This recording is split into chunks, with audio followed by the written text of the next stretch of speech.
নমস্কার বন্ধুরা, welcome to my channel. আজকে বানাবো আলু দিয়ে কাঁকরোল রেসিপি।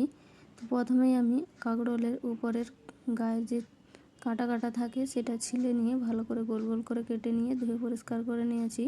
সাথে আলুটাও আমি সেমভাবে গোল গোল করে কেটে নিয়েছি।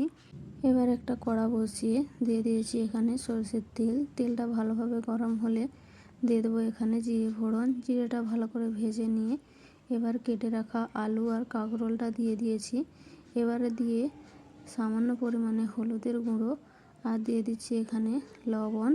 তারপর গ্যাসের ফ্লেমটা এখানে মিডিয়াম করে আমি আলু আর কাঁকরোলটাকে ভালো করে ভেজে নেব। এখানে কড়াটা ভালোভাবে গরম করে তারপর আলু কাঁকরোলটা দিতে হবে, না হলে কড়াইয়ের মধ্যে চিপকে যাবে। তো তখন কিন্তু আলু আর কাঁকরোলটা ভালো করে ভাজা যাবে না। তো ভালো করে আমি এখানে ভেজে নেব। তো দেখতেই পাচ্ছেন আলু আর কাঁকরোলটা কত সুন্দরভাবে ভাজা হয়ে গেছে। এইভাবেই ভালো করে ভেজে নিতে হবে, তবেই কিন্তু সবজিটা খেতে আরও টেস্টি হবে। তো আলু কাঁকরোলটা ভালো করে ভেজে নিয়ে এর মধ্যে দিয়ে দিচ্ছি একটা পেঁয়াজ কুচি। পেঁয়াজটা এই পর্যায়ে দিতে হবে, পেঁয়াজটা আগে দিলে কালো হয়ে যেত, বেশি ভাজা হয়ে যেত, তখন কিন্তু পেঁয়াজটা খেতে অতটা ভালো লাগতো না। তাই এই পর্যায়ে দিয়ে পেঁয়াজটা দিয়েও হালকা করে ভেজে নিলাম। পেঁয়াজটা দিয়েও এখানে ভেজে নিয়েছি কিছুক্ষণ। পেঁয়াজটা অনেকটাই নরম হয়ে গেছে। এবারে এর মধ্যে দিয়ে দিচ্ছি সর্ষে বাটা আর জিরে বাটা, একসাথে আমি বেটে নিয়েছিলাম সর্ষে জিরে। 2 চামচ মতো সর্ষে আর হাফ চামচ জিরে এখানে বেটে নিয়েছি।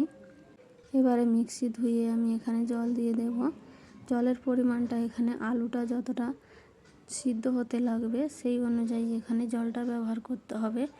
এবারে এর মধ্যে দিয়ে দেবো আমি সামান্য পরিমাণে হলুদের গুঁড়ো। তো হলুদ প্রথমে ব্যবহার করেছি আর সামান্য করে দিয়ে দিলাম। এবারে দিয়ে দিচ্ছি এখানে হাফ চামচ লঙ্কার গুঁড়ো, দিয়েছি এখানে সামান্য পরিমাণে লবণ, দিয়ে দিলাম একটা টমেটো। এবারে সব কিছুকে ভালো করে মিশিয়ে নিয়ে এখানে আমি ঢাকা দিয়ে রেখে দেবো যাতে আলুটা সুন্দরভাবে সিদ্ধ হয়ে যায়। গ্যাসের ফ্লেম মিডিয়াম করে এখানে কিছুক্ষণ ঢাকা দিয়ে সিদ্ধ করে নিয়েছি। জলটা অনেকটাই শুকিয়ে গেছে, আলুটাও সুন্দরভাবে সিদ্ধ হয়ে গেছে। এবারে গ্যাসের ফ্লেমটা এখানে একেবারে লো রেখে এটাকে আস্তে আস্তে ভেজে নেব। আর মশলাটার থেকে জলটা পুরো একেবারে শুকিয়ে যাবে ততক্ষণ এটাকে ভালো করে ভেজে নেব। এখানে কিন্তু অনবরত নাড়াচাড়া করতে হবে, তা না হলে একেবারে নিচে বসে যাবে, কড়াই গায়ে গায়ে লেগে যাবে।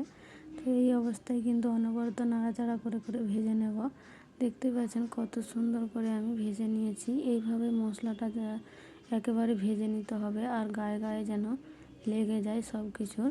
মশলাটা এমনভাবে ভাজতে হবে। আমার ভাজাটা হয়ে গেছে, দেখতেই পাচ্ছেন কতটা লোভনীয় হয়েছে। গ্যাসের ফ্লেম বন্ধ করে এবার উঠিয়ে নিচ্ছি। এটা ডাল, ভাত, রুটি, পরোটা যে কোনোর সাথেই কিন্তু জাস্ট জমে যাবে। ভালো লাগলে একটা লাইক কমেন্ট করে দেবেন, শেয়ার করতে ভুলবেন না। নতুন বন্ধু হয়ে থাকলে চ্যানেলটাকে সাবস্ক্রাইব করে আমার পাশে থাকবেন। শেষ পর্যন্ত দেখার জন্য অসংখ্য অসংখ্য ধন্যবাদ।